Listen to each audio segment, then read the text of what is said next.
কিবরিয়া, সংলাপ নাকি শুভেচ্ছা বিনিময়, ধোঁয়াশা কিন্তু কাটছে না। আওয়ামী লীগের শীর্ষ পর্যায়ে দুইজনের কাছ থেকে দুই রকম বক্তব্য। প্রধানমন্ত্রীর উপদেষ্টা এস.টি. ইমাম বলছেন যে সংলাপ হবে, আবার সাধারণ সম্পাদক বলছেন যে সংলাপ কেন হবে। দেখেন, যে নামেই হোক রাজনৈতিক দলগুলোর মধ্যে যদি পারস্পরিক আলোচনা হয় সেটা সবসময় ভালো, মানে অ্যাটলিস্ট অন্তত রাজনৈতিক একটা সৌহার্দ্যপূর্ণ পরিবেশ গড়ে ওঠে। আমাদের দেশের রাজনীতির যে ধারা, এক দল অন্য দলের একেবারে বিপরীত মেরুতে অবস্থান করে, সেই অবস্থানটা অনেকটা কেটে যায় এমন সংলাপে, মানে কাটার একটা পথ তৈরি হয়। কিন্তু এই সংলাপ বা শুভেচ্ছা যেটাই বলি, এখানে কিন্তু এই পর্যন্ত বিএনপির কাছ থেকে খুব বেশি ইতিবাচক সাড়া যে পাওয়া গেছে তা না। আমরা দেখেছি বিএনপির বলেছেন, মির্জা ফখরুল ইসলাম আলমগীর বলেছেন আগে তাদেরকে এজেন্ডা জানাতে হবে, আলোচ্য সূচি জানাতে হবে, এবং সেখানে নির্বাচন বাতিলের বিষয়টি থাকলে তবেই তারা সংলাপে আসবেন। তো এই বক্তব্য থেকে বোঝা যায় যে তারা আসলে মানে কতটা সংলাপটা হবে বা তারা আসবে কিনা এটা এখন অনিশ্চিত। তো যাই হোক, সংলাপ হোক এবং আলোচনা হোক, ফলপ্রসূ হোক, সেটাও আমরা চাই। যাই হোক, প্রতিবেদনটি দেখে আসি। যারা সংলাপে এসেছিলেন তাদেরকে আবার নেত্রী সংলাপে আমন্ত্রণ জানাচ্ছেন, গণভবনে দাওয়াত দেবেন। রোববারের দেয়া এই বক্তব্যের পরদিনই ভিন্ন সুরে কথা বললেন আওয়ামী লীগ সাধারণ সম্পাদক। গণভবনে আমন্ত্রণ জানাতে চান নির্বাচন পরবর্তী শুভেচ্ছা বিনিময়ের জন্য। এখানে কোনো সংলাপের বিষয় নেই, এটা শুভেচ্ছা বিনিময় হবে। মঙ্গলবার আরো স্পষ্ট করে বলেন ৭৫টি রাজনৈতিক দলের সঙ্গে শুভেচ্ছা বিনিময় করবেন প্রধানমন্ত্রী। আমন্ত্রণ জানাতে চান শুভেচ্ছা বিনিময়ের জন্য। আমন্ত্রণ জানানোর অর্থ সংলাপ নয়। আর সংলাপ, নির্বাচন নিয়ে সংলাপের কোনো প্রয়োজনও নেই। এ নিয়ে ধূম্রজাল কেন করে? আমরা তো সংলাপ শব্দটি উচ্চারণ করি। এদিকে প্রধানমন্ত্রীর উপদেষ্টা হিসেবে নিয়োগ পেয়ে বঙ্গবন্ধুর প্রতিকৃতিতে শ্রদ্ধা জানান ৫ উপদেষ্টা। এ সময় প্রধানমন্ত্রীর রাজনৈতিক উপদেষ্টা এইচ.টি. ইমাম আশা করেন সব রাজনৈতিক দলই সরকারকে সহযোগিতা করবে, এজন্য সংলাপ হবে বলেও জানান তিনি। প্রধানমন্ত্রীকে সহায়তা তাদের করতে হবে। এখানে যে কারণে আমাদের মাননীয় প্রধানমন্ত্রী আবার বলেছেন যে উনি আরেকটি সংলাপ করবেন, সেই সংলাপে সকল পার্টি যারা এর আগের সংলাপে অংশগ্রহণ করেছিলেন তাদেরকেও উনি আমন্ত্রণ করেছেন। কাজেই তারা যদি আসেন, ওই যে একটি কথা বলছেন অত্যন্ত অবাস্তব এবং হাস্যকর, মানে বিএনপির তরফ থেকে যেটি বলা হচ্ছে যে নতুন নির্বাচন, এটি তো সম্ভব না, আর ৫ বছর পরেই নির্বাচন হবে। এইচ.টি. ইমাম বলেন সুশাসন নিশ্চিত করা সরকারের জন্য সবচেয়ে বড় চ্যালেঞ্জ। এক্ষেত্রে প্রধান শত্রু মাদক, দুর্নীতি ও জঙ্গিবাদ।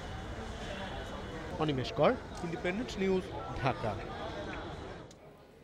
এ বিষয়ে আরো জানাতে বার্তাকক্ষ থেকে যোগ দিচ্ছেন সহকর্মী অনিমেষ কর। অনিমেষ, গণভবনের রাজনৈতিক দলগুলোকে নিয়ে যে আয়োজন, সেটিকে সংলাপ বা শুভেচ্ছা বিনিময় এরকম দু নামে ডাকা হচ্ছে, এর কারণ কি আপনার কাছে জানতে চাচ্ছি। আর যে নামেই ডাকা হোক, তাদের সঙ্গে কি নিয়ে আলোচনা হবে, আলোচ্য সূচি কি, সেগুলো সম্পর্কে কিছু জানা গেছে কিনা?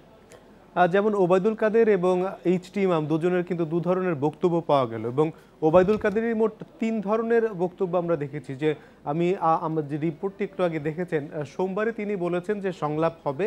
সেই সংলাপে তিনি, আপনি দ্বিতীয় যে প্রশ্নটি করেছেন কি কি বিষয়ে আলোচনা হতে পারে, সেই বিষয়গুলি নিয়ে কথা বলেছেন ওবায়দুল কাদের। সোমবার তিনি জানিয়েছিলেন যে আলোচনা হতে পারে যে বিএনপি জাতীয় সংসদে আসছে না, তাদেরকে সংসদে কেন তাদের আসা দরকার, অথবা সংসদে যে তারা তাদের ভূমিকা রাখতে পারে, এইসব বিষয় নিয়ে কথা হতে পারে সেই সংলাপগুলিতেও। এবং দ্বিতীয়ত হচ্ছে মূলত এটি শুভেচ্ছা বিনিময় নাকি সংলাপ, সেটি নিয়ে এখন বিতর্কটা উঠছে। তবে স্বাভাবিকভাবে যেটি বুঝি, যদি শুভেচ্ছা বিনিময় হয়, ৭৫টি রাজনৈতিক দলকে যদি প্রধানমন্ত্রী ডাকেন, সেখানেও কিন্তু বিভিন্ন বিষয়ে কথা হতে পারে। শুভেচ্ছা বিনিময়ের ফাঁকেও প্রত্যেকটি দলেরই তাদের আলাদা আলাদা ইস্যু থাকতে পারে, এজেন্ডা থাকতে পারে, সেই সব ইস্যু অথবা এজেন্ডাগুলি তারা তুলে ধরতে পারেন এবং খোলামেলাভাবে সেখানে আলোচনা হতেই পারে। কারণ শুভেচ্ছা বিনিময়ে খুব বেশি ফর্মালি আগে থেকে আলোচনা সেট থাকে না যে কী কী বিষয় নিয়ে আলোচনা হবে। তবে এটি সংলাপ না শুভেচ্ছা বিনিময়, সেটি নিয়ে ধোঁয়াশা রয়েই গেছে। কারণ এইচ.টি. ইমাম তিনি সরকারের অত্যন্ত প্রভাবশালী নীতি নির্ধারক, আওয়ামী লীগেরও তিনি অন্যতম নীতি নির্ধারক, এবং সেখানে তিনি যেহেতু আজকে স্পষ্ট করেই বলেছেন সংলাপ হবে, সংলাপের আমন্ত্রণ জানানো হচ্ছে। ওবায়দুল কাদেরও প্রথম দিন অর্থাৎ সোমবারে বলেছিলেন সংলাপ হবে, গত দুদিন ধরে তিনি বলছেন যে শুভেচ্ছা বিনিময় হবে। অর্থাৎ শুভেচ্ছা বিনিময় এবং সংলাপ দুটি মিলিয়ে একটি ফরম্যাটও হতে পারে। অর্থাৎ তবে গণভবনে যে তাদের আমন্ত্রণ জানানো হচ্ছে, সেটি কিন্তু দুজনের বক্তব্য থেকে নিশ্চিত হওয়া গেছে। অনিমেষ, ওবায়দুল কাদের ৭৫টি দলকে আমন্ত্রণ জানানোর কথা বলেছেন। এক্ষেত্রে নির্বাচনের আগে যেসব জোট ছিল তার ভিত্তিতেই কি আমন্ত্রণ জানানো হবে নাকি দলগতভাবে? নির্বাচনের আগে যেমন ঐক্যফ্রন্ট, যুক্তফ্রন্টকে তাদেরকে জোটগতভাবে আমন্ত্রণ জানানো হয়েছিল, পাশাপাশি বিএনপি সহ অন্যান্য রাজনৈতিক দলগুলিকে কিন্তু রাজনৈতিক দল হিসেবে আমন্ত্রণ জানানো হয়েছিল। যেমন অনেকগুলি ছোট ছোট বাম দল আছে, ছোট ছোট ইসলামী দল আছে, তাদেরকে জোটগতভাবে আমন্ত্রণ জানানো হয়েছিল। এর কারণে কিন্তু দলের সংখ্যা অনেক বেড়ে গেছে। আমরা দেখেছি যে ইসলামী দল যে দিন এসেছিল তারা একটি জোটেই প্রায় 25টি রাজনৈতিক দল ছিল। বাম জোট যেখানে এসেছিল তাদের সংখ্যাও প্রায় এরকম ছিল।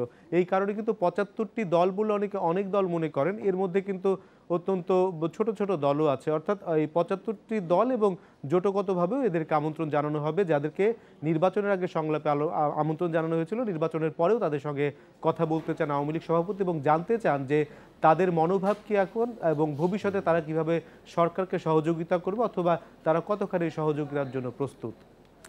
সরকারের শীর্ষ পর্যায়ে দুজনের দু ধরনের বক্তব্য এ বিষয়ে জানাচ্ছিলেন সহকর্মী অনিমেষ কর।